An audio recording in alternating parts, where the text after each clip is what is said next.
Ako, alam ko, kaya mong higitan.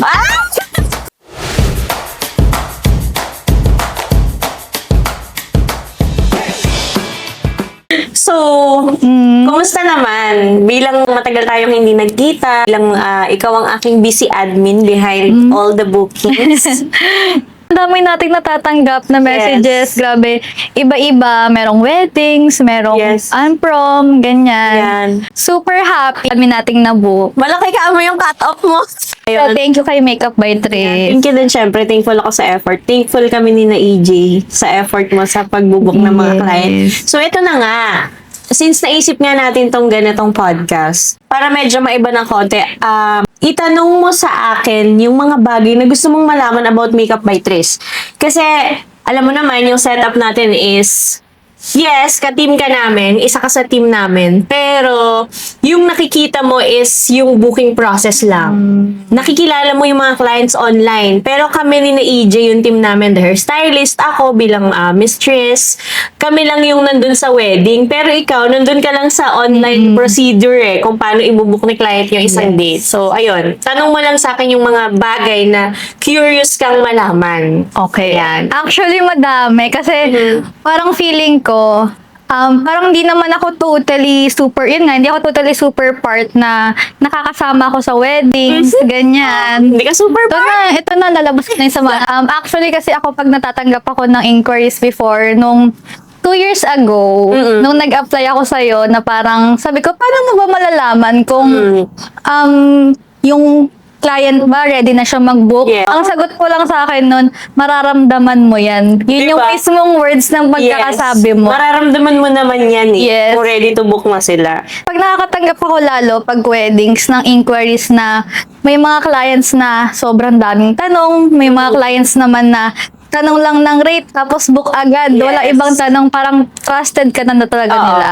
Ako, na-curious ako na, may mga times ba na yung client, feeling mo hindi ka nila pinagkakatiwalaan? Minsan kasi sa wedding setup, although hindi naman to palagi, minsan na-feel ko na may mga bride talaga na hindi sila specific kung sinong makeup artist ang gusto nila. Sapat na sa kanila yung may makeup artist sila para sa araw ng kasal nila. Pero hindi ko na-feel na parang ano ba yan, hindi ako yung first option ni bride or hindi naman talaga niya ako gustong-gusto. Pero siguro I think sa sobrang tagal ko na sa industry, na-realize ko na lang as I matured as a makeup artist na siguro may mga bride lang na hindi sila very keen na i-observe ano ang pagkakaiba-iba ng mga makeup artists. Hindi sila nadadala ng mga trend. So, eventually, makikita mo na lang din na pag natapos yung wedding day nila, thankful naman sila, happy sila sa naging outcome, pero hindi sila yung to the point na parang magiging makakamingil mo na may relationship talaga in between. So, nangyayari talaga siya. Usually kasi ang mga brides, may dream makeup artist talaga yan sila, no? Oo, very so, kumbaga, common yan. hindi sila engaged, may gusto na silang makeup artist. Yes. Kunyari ako, ikaw yung dream makeup artist. Nakatanggap ako ng inquiries. May mga brides talaga na nagkasend ng pegs nila. So, as na mag-send sila ng pegs nila, minsan, magsasabi pa yan, gusto ko yung makeup look ni ganto. Makeup look ni makeup artist ni ganto. Yes. So, anong nafe-feel mo pag yung peg nila, ibang makeup artist? Okay. Bago ko sagutin yan, ano muna yung nafe-feel mo? Bilang ikaw ang admin na nakakabasa ng request nila tapos gawa ng ibang makeup artist yung ipapakita. Ano yung mafe-feel mo for me? Ako, alam ko, kaya mong higitan. Bakla!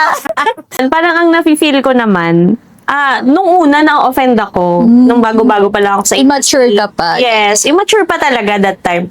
Na parang, bakit yan ang isa-send mo sa akin na look? Hindi siya na lang yung Oo, i-book. Para yun nga. hindi na ako ma-pressure. Pero as time went by, being that I'm also an educator ngayon, makeup educator, beauty educator, bago ako naging educator is pinag-aralan kong mabuti yung mga deepest parts of doing makeup. So ngayon hindi na ako nate-threaten. Kaya ako ang first choice or hindi. yan yung peg niya or hindi niya bet yung style ko of doing makeup. Kasi ako yung makeup artist na kahit saan ako magpunta, what people always tell me is that I am a very versatile makeup artist. Versatile. Yes. So, yung style ko, it doesn't come in templates. Hindi ka kumbaga copy-paste. Yes. Pero wala namang masama kung may signature look ka. That's totally not an issue because if you have your signature look as a makeup artist, your clients book to get you para makuha din nila yung look na yon. But for me, my campaign is, and my advocacy when it comes to beauty, is to maximize the capability of that beauty to come out more. Na i-emphasize kung ano yung nandyan na at mas pagandahin or i-enhance lang yung meron na siya. So, that's what I feel kapag meron silang sinesend na peg. Kaya ko to. Kaya mo Yes, yan. kasi yan yung request ni Ma'am. Siyang Ikaw na susunod. yan Kasi eh. meron dito. So, susunod lang ako. As long as it doesn't feel like I am being commanded na, o ganito gawin mo. Pero hindi ko ang first choice ko. Ay, Basta may ganon. ganon. Kasi hindi ganon. Ah. Basta wag ganon. As long as I feel like there's respect in between the relationship that I have with the client. Kahit anong gusto niyang gawin, gagawin ko yun. Respect is given, not taken. Yes, Ganon. tama. So, yun, sa mga pegs nila, syempre, yun nga, dapat bigayan kayo ni client, dapat masunod yung gusto niya. Yes. At the same time, okay din sa'yo, feeling mo bagay sa features niya. Pero, may mga time ba na, yung kunyari, pagtapos ng makeup look, parang hindi satisfied, may mga ganun bang client? Actually, ito alam din to ng team ko ha. Wala akong maalala na meron kaming event na hindi satisfied yung bride sa naging look niya. Pero hindi ako sure ha, kasi bilang tao hindi mo naman siguro ipapakita na ano ba yan, hindi ko satisfied sa gawa mo, mistress. Pero so far naman wala. Maybe because I always consider what's going to make the bride happy. Like, kung may pa-change siya, like hindi niyo gusto yung color ng lip, go. Okay lang sa'yo. Yes. Hindi ka na-offend. Hindi ako ma-offend kasi I always put my feet sa shoe nila.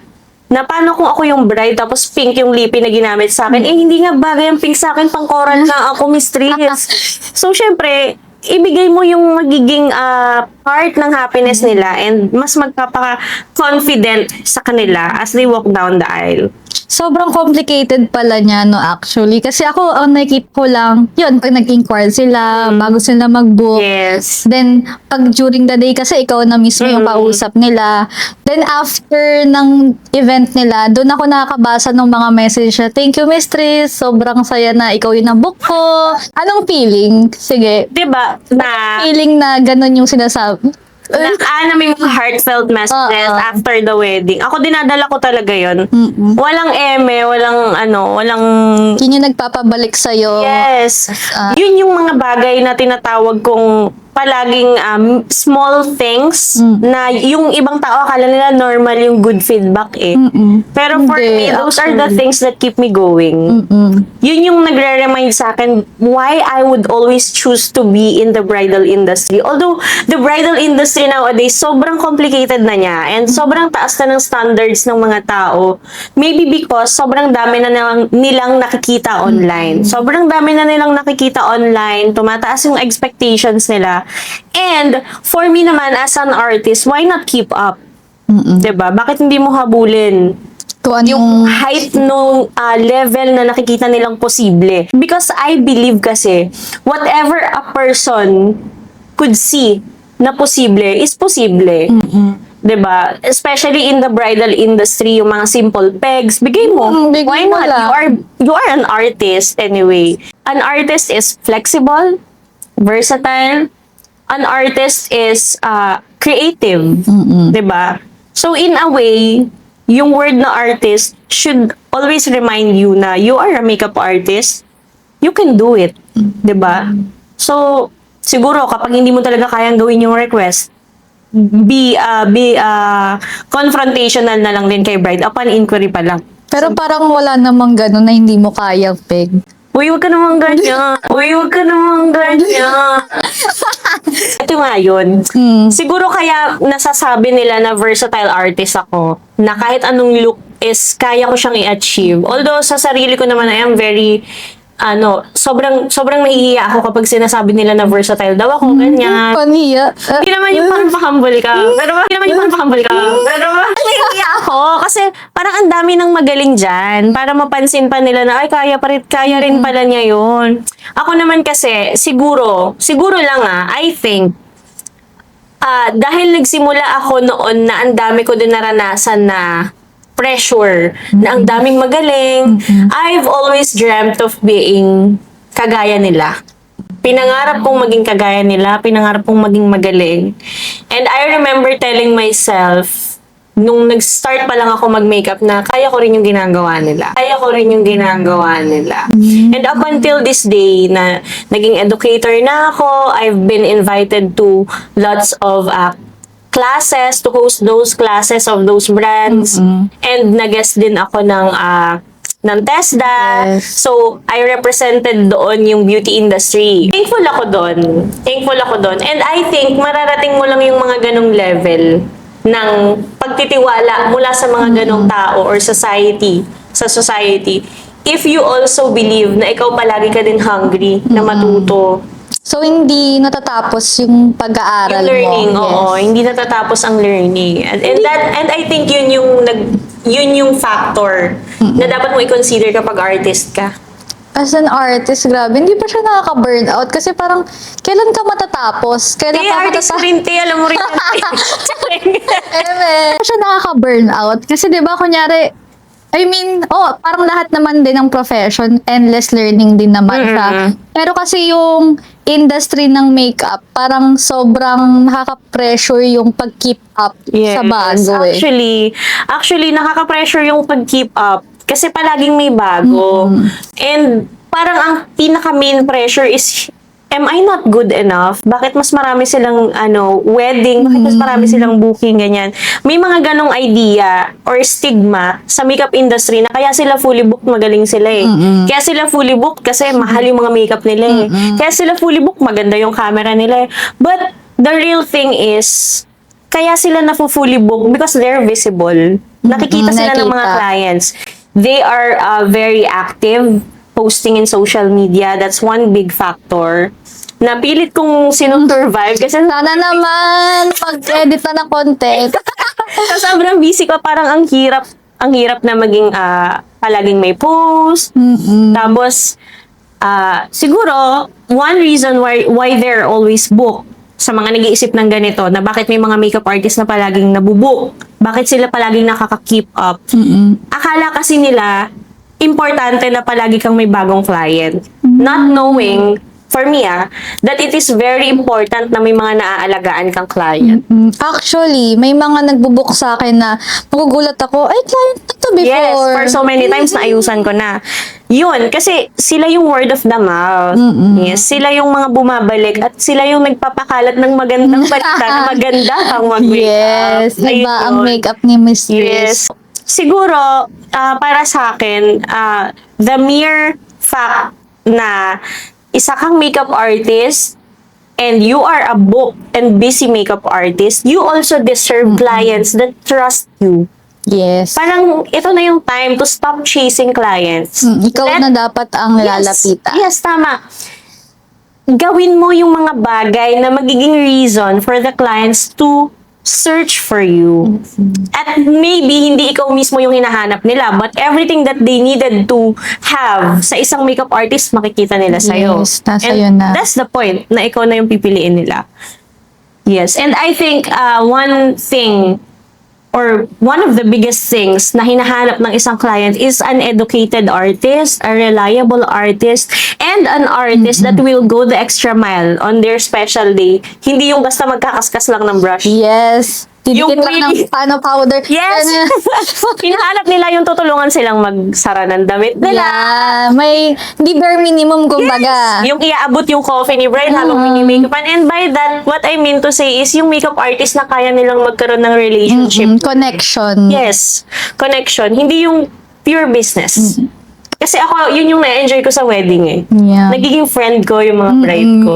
Kung mga kumbaga after nung wedding nila, parang feeling nila friends na kayo. Yes. Hindi lang yung parang binayaran ka lang nila to do their makeup on their Yes. big day. Kapag nagbabasa ako ng mga message, lalo sa Instagram, parang ay taray, nagchichikahan na kayong dalawa ni Yes. Brad. Anong may chismis na agad? Ang haba ng conversation. At yung iba kong mga bride, hanggang sa mga anak sila, sa First maternity birthday ng, kumbaga kunyari, minake pa mo sila ng wedding, tapos first Yes. birthday ng anak nila, ikaw din. Yes. Diba? Grabe yung connection. Ano ko isang naging client, 3 silang girl sa family.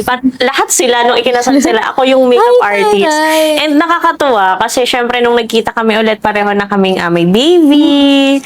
Parang nag-grow na kayo together. Yes. And a lot has changed. Pero alam mo yun, pag nagkita kayo ulit ng client mo, parang yung emotions, parang very Masaya. nostalgic. Oo, maalala mo yung araw na inayusan mo siya, ganyan. Pero ang saya, para kasing ako, syempre, as admin mo, parang ang nakikita ko lang na process is yun nga, pag nag-book, then after mag-book, tapos na yung trabaho ko sa kanila. Pero kayo, during the day ng wedding, kayo ni hairstylist, kayo ni EJ, parang Kami yung iba yung present. connection nyo. Yes. So, parang sobrang... Hindi naman sumasama yung loob mo na wala Sa kayo. totoo lang, parang ito na, as someone na nakikita ko kasi yung mga reaction ng brides, tas may mga time na parang kahit ako, parang feeling ko kahit hindi ako ikaw, nararamdaman ko yung naramdaman nila that day. Ganon yung effect na Diba? nabibigay mo sa kanila. Parang walang halong parang ang sarap sa pakiramdam. Parang Na- worth it lahat ng Yes. pagod, ganyan. Actually, yan yung isa sa nilulook forward ko na tuwing matatapos yung wedding, sana napasaya ko si bride. At napasaya rin ako ng mga bride na nag-book sila. Yes. At napasaya niyo po tayo. ang aking admin. So, yun na nga, I would like to take this time to share with you na minsan may mga client kasi na-offend sila na parang ang tagal ko daw mag-reply kasi may message nila ako sa personal number ko. So, some of them aren't aware na I have my admin, which is Ish. So, ngayon nabigyang mukha na po si Ish. Grabe, parang character unlock ako sa inyo Kasi ngayon. palagi lang siya nakalagay sa dulo, admin Ish. Ito na po yun. Yeah, so she's been my admin for 2 years now. And she's been with me in the past 2 years since I had my baby Yes. conceived. Oo. Ayan. Grabe, kasing tanda ko na yung pagbubuntis ni ate. Ayun. Kasi nga I wanted to lessen my stress. So parang Parang nadagdagan pa ata. hindi ko sure eh. I reside. Wag na. Admin po yung nakakausap ninyo sa admin is. Pero, given na may admin po ako, even though na may admin po ako sa mga socials ko, sa Instagram, sa Facebook, there are also times na kapag super free naman ako, I get to open the messages too. Mga alas 5 ng umaga, makikita mo may nagchat-chat, siya pala Yes. yun. Oo. And Grabe. it's inevitable. Hindi niya kayang pigilan. Talagang minsan gustong-gusto ko talagang Ganun grabe yung pagmamahal mo sa mga Yes, brides. actually, kung alam lang nila. Ang hirap lang din kasi busy. Tapos, Yes. syempre, mothering. Yes, as a mother. As a mother. And Ayun. ayan, syempre, grateful for all the business that I have in life. It's a good problem. Yes, it's a actually. good problem. And syempre, looking forward pa ako na maikwento pa sa inyo yung stories deep down deep, there. deep down. Sobrang madami pa yan. Sobrang dami, lalo na yung mga controversial na Yes. kwento. Malalaman ba nila yun? Na kwento. Yes, marami silang malalaman. Abangan lang nila. Yan, and excited ako i-share yan kasi yung mga hosting ko, like yung na-invite ako sa TESDA sa PAWA, it's a collaboration event with the International Institute of Singapore. Na-flatter ako kasi in-invite nila ako doon dahil na-discover nila na nagti-teach ako ng makeup. So doon kasi nag-speech ako and ang dami kong nakwento doon or na-share na mga stuff na gusto ko din ma-share sa inyo. So, nanghinayang ako kasi those words are just limited for the people inside na marinig yun. Pero ito malaki yung marireach Yes, natin. ito medyo malaki yung marireach nito. And abangan nyo lang ang mga isplok ni Miss Chris. Yes, marami pa tayong upcoming. So, this episode is just a warm-up. Warm up lang Warm to. up lang Parang to. ano, mga isplok. You will get to see the realest version or realest side of me and my Yes. team.